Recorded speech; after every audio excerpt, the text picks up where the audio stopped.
Bonsoir tout le monde, bon vendredi, bon début de week-end. Bonsoir Mathieu. Salut. À 5 occasions dans les prochains mois, le maire Marchand va s'absenter pour des missions économiques ou encore de représentation. 4 de ces 5 missions-là vont le mener en Europe, ce qui va faire en sorte qu'il ne va pas être là pendant un bon bout de temps. Et là, il y en a qui disent que le maire Marchand se réfugie pour ne pas avoir à faire face à des critiques en lien avec le tramway. Ce mois-ci, à la fin du mois d'avril, Dubrovnik en Croatie et ensuite Madrid en Espagne. Le mois prochain, à la mi-mai, ça va être à Détroit, aux États-Unis. Et ensuite, à la mi-juin, M. Marchand s'en va à Namur, en Belgique, et ensuite à Rimini, en Italie. M. le maire dit « Mon cabinet refuse énormément d'invitations et de demandes, mais celles-là, elles sont incontournables pour faire rayonner Québec et pour attirer des investissements et des travailleurs. » Sauf que tu l'as dit, ça tombe en plein dans la période où les travaux du tramway sont susceptibles de causer pas mal de perturbations.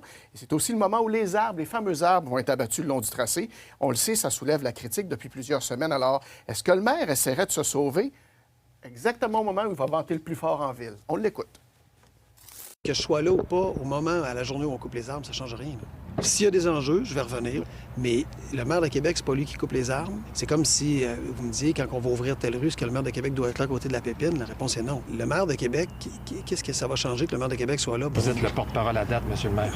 Et je resterai le porte-parole. Et je suis imputable. Ce sera pas « je suis là quand on a des belles conférences de presse puis des PowerPoint, le porte-parole de la ville quand ça va pas ». Non, si ça va pas, je serai ici. Là. Vous avez tout à fait raison. Bon, il y a un autre sujet qui est assez délicat dont il a été question, et c'est l'itinérance. Les chiffres sont pas très bons. Pas très bon parce qu'en 2025, le plus récent dénombrement, il y avait 1084 personnes sans domicile fixe à Québec. C'est 18 de plus que les 920 qu'on comptait en 2022. Et Bruno Marchand, on s'en souvient, il se targuait d'atteindre l'itinérance zéro. La seule chose qui n'est pas désastreuse dans les chiffres dont je te parle, c'est que Québec est dans la moyenne des régions dans la province, mais le maire admet, il n'y a pas le choix, que les choses se détériorent et il botte le problème du côté des partis provinciaux. Oui, on s'éloigne de l'itinérance zéro. Partout au Québec.